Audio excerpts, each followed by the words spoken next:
தமிழக வெற்றி கழகத்தின் முதல் பொதுக்குழு கூட்டம் அக்கட்சியின் தலைவர் விஜய் தலைமையில் நடைபெற்றது. சென்னை திருவான்மையூரில் நடந்த இந்த கூட்டத்தில் மாநில மாவட்ட நிர்வாகிகள், பொதுக்குழு உறுப்பினர்கள், சிறப்பு அழைப்பாளர்கள் என 2000க்கும் மேற்பட்டோர் கலந்து கொண்டனர். கூட்டம் துவங்கியவுடன் உறுதிமொழி எடுக்கப்பட்டு டாஸ்மாக் முறைகேடு, தொகுதி மறுசீரமைப்பு, சாதிவாரி கணக்கெடுப்பு, சட்டம் ஒழுங்கு பிரச்சனை உள்ளிட்டவைகள் தொடர்பாக 17 தீர்மானங்கள் நிறைவேற்றப்பட்டன. அதனைத் தொடர்ந்து அக்கட்சியின் 2ஆம் கட்ட தலைவர்களான நிர்மல் குமார், ஆதவ் அர்ஜுனா, புஸ்ஸை ஆனந்த் உள்ளிட்டோர் உரையாற்றினர். பார்த்து என்ன இளைஞர்கள் கூட்டம் இருக்கும். ஆமா, பொதுக்குழு ஃபுல்லா இளைஞர் கூட்டம். 1949 அண்ணா உருவாக்கிய போது இளைஞர்கள் மட்டும்தான் கட்சியில் இருந்தாங்க. பெரும் எதிர்பார்ப்புக்கு மத்தியில் இறுதியாக பேசிய அக்கட்சியின் தலைவர் விஜய் மத்திய பாஜக அரசையும் மாநில திமுக அரசையும் சரமாரியாக தாக்கி பேசினார். தமிழ்நாட்டில் மக்களை சுரண்டி ஒரே ஒரு குடும்பம் மட்டும் வாழ்ந்து வருவதாக விமர்சித்த அவர் திராவிட மாடல் என கூறிக்கொண்டு மக்கள் பிரச்சனைகள் மடைமாற்றப்பட்டு வருகிறது என்றார். தயாராக வேண்டிய அவசியத்தை நீங்க எல்லாருமே நல்லா புரிஞ்சு வச்சிட்டு இருப்பீங்கன்னு நான் நம்புறேன்.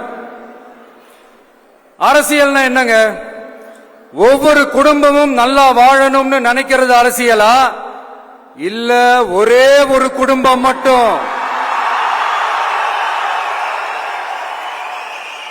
தமிழ்நாட்டை சொரண்டி நல்லா வாழணும்னு நினைக்கிறது அரசியலா? நீங்களே சொல்லுங்க, எது அரசியல்?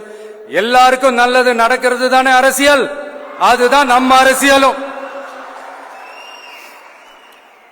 காட்சிக்கு திராவிடம், ஆட்சிக்கு திராவிட மாடல்னு தினம் தினம் மக்கள் பிரச்சனைகளை மடைமாற்றி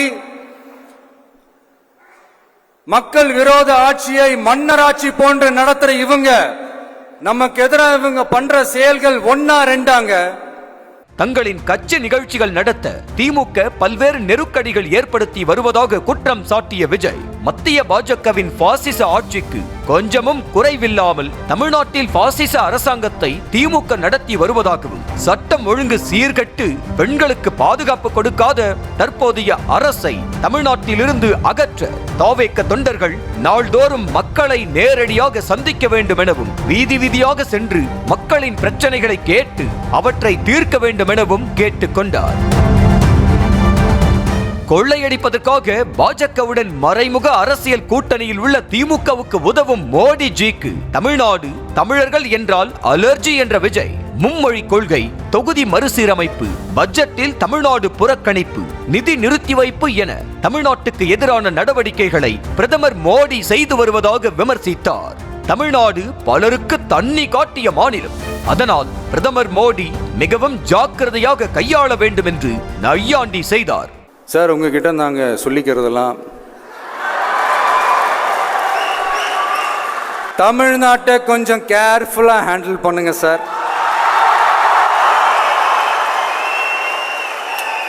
ஏன்னா தமிழ்நாடு பல பேருக்கு தண்ணி காட்டின ஸ்டேட் சார், பல பேருக்கு தண்ணி காட்டின ஸ்டேட் சார்.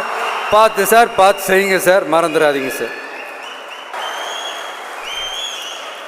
ஓட்டுக்காக காங்கிரஸ் கூட தேர்தல் கூட்டணி, கொள்ளையடிக்கிறதுக்காக உங்களோட, அதாவது பாஜகவோட மறைமுக அரசியல் கூட்டணி, இப்படி உங்க பேரை சொல்லியே மக்களை ஏமாத்துறதும், உங்க பேரை சொல்லியே மக்களை பயமுறுத்துறதும், இப்படி இந்த கரப்ஷன் கபடதாரிகளுக்கு மறைமுகமாக உதவும் உங்க அரசுக்கு ஏஞ்சி தமிழ்நாடு தமிழர்கள்னாலே அலர்ஜி. 2026 தேர்தலில் தாவேக்க அறுதி பெரும்பான்மையுடன் ஆட்சி அமைக்கும் என்றும், அது மக்கள் நல ஆட்சியாக இருக்கும் என்றும் நம்பிக்கை தெரிவித்தார்.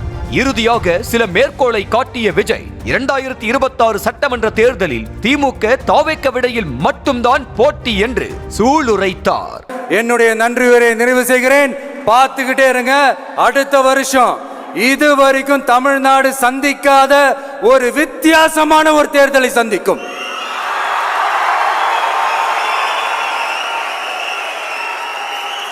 ரெண்டு பேருக்கு நடுவுல தான் போட்டியே. ஒன்னு டிவிகே, இன்னொன்னு டிஎம்கே.